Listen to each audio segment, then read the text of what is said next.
Rumpelstiltskin, Brothers Grimm. Once there was a miller who was poor, but had a beautiful daughter. One day he happened to be talking with the king, and wanting to impress him, he said, "I've got a daughter who can spin straw into gold." The king said to the miller, "That's just the kind of talent that appeals to me. If your daughter is as clever as you say, bring her to my palace tomorrow, and I'll see what she can do." When the girl arrived, he took her to a room that was full of straw, gave her a spinning wheel, and said, "Now, get to work.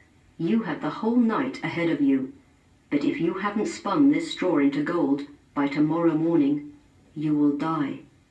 Then he locked the room with his own hands, and she was left all alone. The poor miller's daughter sat there, and for the life of her she didn't know what to do. She hadn't the faintest idea how to spin straw into gold, and she was so frightened that in the end she began to cry. Then suddenly the door opened, and in stepped a little man. "Good evening, Mistress Miller," he said. "Why are you crying so?" "Oh," she said, "I'm supposed to spin straw into gold, and I don't know how." The little man asked, "What will you give me if I spin it for you?" "My necklace," said the girl. The little man took the necklace, sat down at the spinning wheel, and whir, whir, whir, 3 turns, and the spool was full. Then he put on another, and whir, whir, whir, 3 turns, and the second spool was full. All night he spun, and by sun-up all the straw was spun, and all the spools were full of gold. First thing in the morning, the king stepped in. He was amazed and delighted when he saw the gold, but the greed for gold grew in his heart. He had the miller's daughter taken to a larger room full of straw, and told her to spin this too into gold if she valued her life. She had no idea what to do, and she was crying when the door opened. Again the little man appeared and said, "What will you give me if I spin this straw into gold for you?" "The ring off my finger." The little man took the ring and started the wheel whirring again, and by morning he had spun all the straw into glittering gold. The king was overjoyed at the sight, but his appetite for gold wasn't satisfied yet. He had the miller's daughter taken into a still larger room full of straw, and said, "You'll have to spin this into gold tonight, but if you succeed, you shall be my wife." "I know she's only a miller's daughter," he said to himself, "but I'll never find a richer woman anywhere."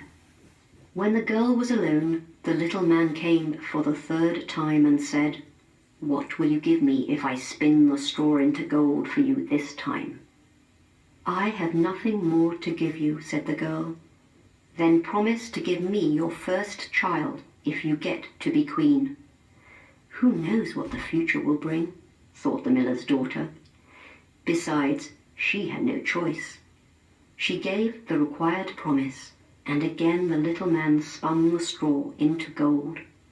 When the king arrived in the morning and found everything as he had wished, he married her, and the beautiful miller's daughter became a queen. A year later, she brought a beautiful child into the world. She had forgotten all about the little man. Suddenly, he stepped into her room and said, "Now, give me what you promised."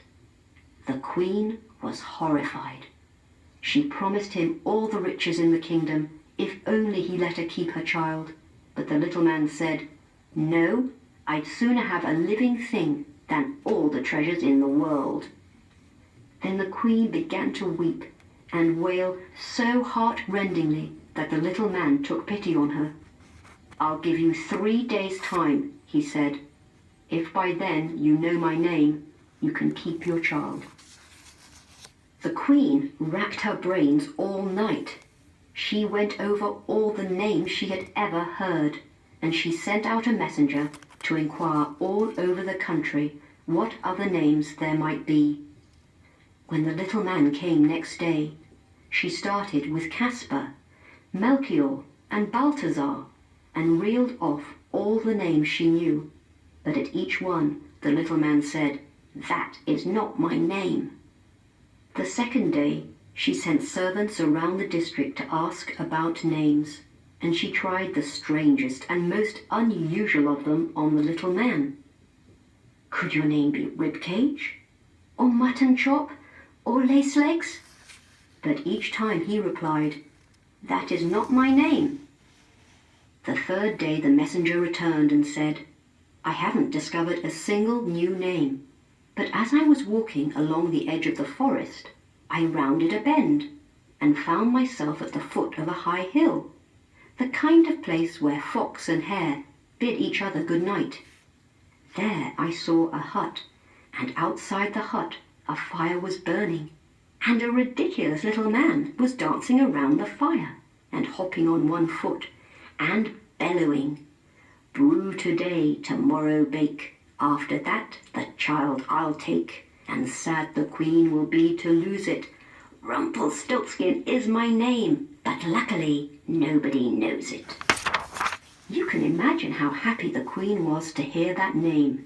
It wasn't long before the little man turned up and asked her, "Well, your majesty, what's my name?" She started by asking, "Is it Tom?" "No." "Is it Dick?" "No." "Is it Harry?" "No." "Could it be Rumpelstiltskin?"